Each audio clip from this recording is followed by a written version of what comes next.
L Subramaniam 23 जुलाई 1947 Chennai Tamil Nadu. Violin वादक, भारतीय शास्त्रीय संगीत के प्रतिपादक हैं। एल सुब्रमण्यम एक प्रतिभाशाली भारतीय वायलिन वादक, संगीतकार और दक्षिण भारतीय एवं पश्चिम शास्त्रीय संगीत का कर्नाटक संगीत के साथ कुशल संयोजन करने वाले प्रतिभाशाली कलाकार हैं।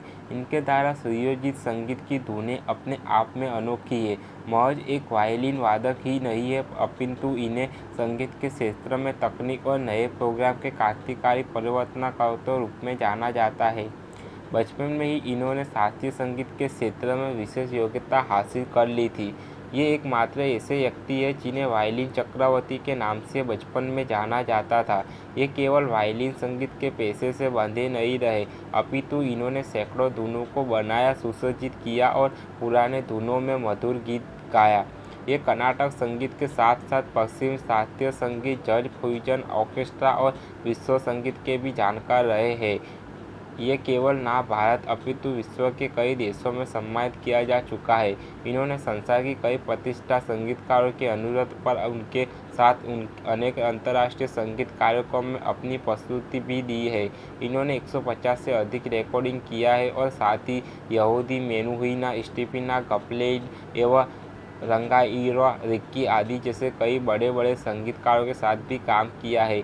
इन्हें अपने संगीत के धुनों के ऑर्केस्ट्राओं के साथ संयोजन के लिए विशेष प्रसिद्धि मिली है। एल सुब्रमण्यम का जन्म 23 जुलाई 1947 को चेन्नई में प्रतिष्ठित संगीतकार परिवार में हुआ था।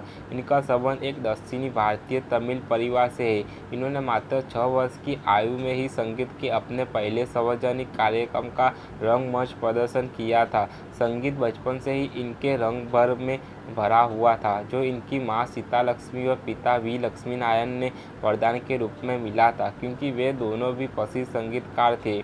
सुब्रमण्यम का बचपन जाफना में व्यतीत हुआ। प्रतिष्ठित संगीतकार परिवार से होने की वजह से इन्होंने बचपन में ही अपने कदम इस दिशा में आगे बढ़ाना प्रारंभ कर दिया था। इन्होंने संगीत की पारंपरिक शिक्षा अपने माता पिता से ही प्राप्त की थी, जिन्होंने इन्हें संगीत के मूल बारीकियों का ज्ञान दिया था। संगीत के अलावा सुब्रमण्यम ने कॉलेज के दिनों में चिकित्सा विज्ञान का भी अध्ययन किया था। इन्होंने मद्रास मेडिकल कॉलेज से MBBS की डिग्री प्राप्त की थी। इनका डॉक्टर के रूप में कार्यकाल अल्प समय का ही रहा और कुछ दिनों बाद इन्होंने संगीत का अध्ययन फिर से आरंभ कर दिया। इस दौरान इन्होंने पश्चिम संगीत में स्नातकोत्तर की शिक्षा कैलिफोर्निया इंस्टीट्यूट ऑफ आर्ट से प्राप्त की। इस दौरान उन्हें अनेक समकालीन प्रतिष्ठित संगीतकारों के साथ रियाज करने का सुनहरा अवसर मिला। हालांकि इन्होंने चिकित्सा के क्षेत्र में अपना अध्ययन करके डॉक्टर की उपाधि प्राप्त की थी, फिर भी इन्होंने एक वायलिन वादक के रूप में संगीत को अपने पेशे के रूप में अपनाया। इनके चाहने वाले प्रेम से इन्हें मणि कहकर पुकारते हैं। इनका पहला विवाह बीजी सुब्रमण्यम के साथ वर्ष 1976 में हुआ था, परंतु दुर्भाग्यवश 9 फरवरी 1995 को उनकी मृत्यु हो गई। इसके बाद वर्ष 1999 में इन्होंने अपना दूसरा विवाह लोकप्रिय भारतीय पार्श्व गायिका कविता कृष्णमूर्ति के साथ किया। पहली शादी से इन्हें 4 बच्चे हुए, जिन्होंने अपने पिता सुब्रमण्यम के संगीत शिक्षा का अनुशासन किया और कई संगीत के कार्यक्रम में अपने प्रस्तुति भी देते हैं।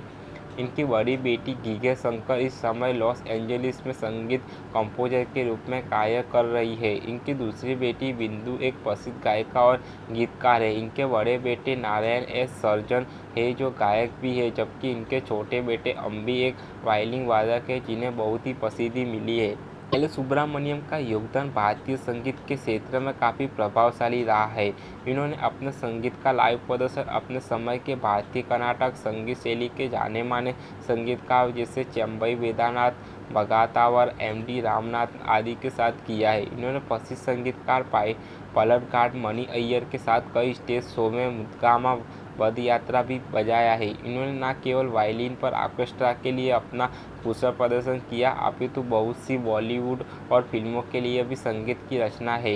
इसके अतिरिक्त इन्होंने कई बॉलीवुड फिल्मों जैसे सलाम बॉम्बे और मिसिसिपी मसाला में भी संगीत दिया, जो मीरा नैयर द्वारा निर्देशित है। इन्होंने बर्नार्डो बेतोलुकी की फिल्मों लिटिल बुद्धा और कोटक मेरी ऑफ मार्शल आइवरी के निर्माण में एकल वायलिन वादक के रूप में भी अपनी प्रस्तुति दी है। इन्होंने अपने ऑर्केस्ट्रा के कार्यक्रमों को न्यूयॉर्क में फैंटेसी ऑफ वैदिक चैट नाम से प्रस्तुत किया। इन्होंने जुबिन मेहता का स्विस रेमंड ऑर्केस्ट्रा 2 वायलिन के साथ ओस्लो फिल्हार्मोनिक और ग्लोबल सिम्फनी वालिना ओपेरा के साथ विभिन्न कॉन्सर्ट में भी काम किया है। इन्होंने कर्नाटक संगीत पर आधारित कुछ पुस्तकों का लेखन भी किया है। एल सुब्रमण्यम के गौरवमयी संगीत करियर में उन्हें कई राष्ट्रीय और अंतर्राष्ट्रीय पुरस्कार से नवाजा गया है। इन्हें वर्ष 1963 में ऑल इंडिया रेडियो पर सबसे अच्छा वायलिन वादक के लिए राष्ट्रपति पुरस्कार से सम्मानित किया गया था। वर्ष 1981 में इन्हें प्रतिष्ठित ग्रैमी पुरस्कार के लिए भी नामांकित किया गया था। वर्ष 1988 में इन्हें भारत सरकार के प्रतिष्ठित नागरिक सम्मान पद्मश्री से सम्मानित किया गया। इन्हें वर्ष 1988 में लॉटन फेस्टिवल पुरस्कार से लॉस एंजेलिस शहर में सम्मानित किया गया था। वर्ष 1957 में तत्कालीन नेपाल नरेश शाह वीरेंद्र ने इसे संगीत के लिए विशेष मॉडल प्रदान किया था।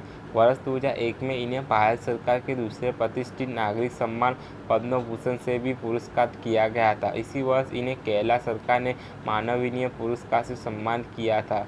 वर्ष 2003 में इन्हें बेंगलोर विश्वविद्यालय द्वारा डॉक्टर की उपाधि प्रदान की गई थी। वर्ष 2004 में इन्हें विश्व कला भारती पुरस्कार से भारत कल्चर चेन्नई द्वारा संगीत कला रत्न पुरस्कार, बेंगलोर गायन समाज द्वारा संगीत कला शिरोमणि और परू कुश्ती आर्ट सेंटर बेंगलोर द्वारा सम्मानित किया गया।